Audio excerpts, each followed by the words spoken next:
Tekrar iyi akşamlar. İyi akşamlar. Efendim düğün sezonu açıldı. Sizde de bir hareket olacak mı bu sene diye sormak isteriz ama. Arkadaşlar iyi akşamlar. İyi akşamlar efendim.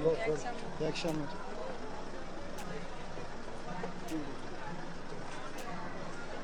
Merhaba arkadaşlar, yepyeni haberlerle karşınızdayız. Hande Erçel sosyal medyada Türkiye'nin en çok takip edilen oyuncusu olma unvanını hala üzerinde taşıyor. Instagram'da 31 milyon takipçisini geride bırakan Hande Erçel, yeni dizisi Bambaşka Biri ile son dönemde sosyal medyanın gündeminden düşmeyen biri oldu. Güzelliğiyle hayranlarını mest eden oyuncu, Instagram'da paylaştığı seksi pozlarıyla da sıklıkla magazinin basınında konuşulan birisi olmaya başarıyor.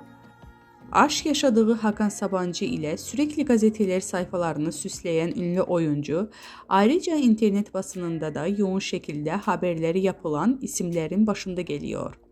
Hande Erçel demek, magazin olsun, dizi olsun, YouTube yayın olsun, reyting anlamına geliyor.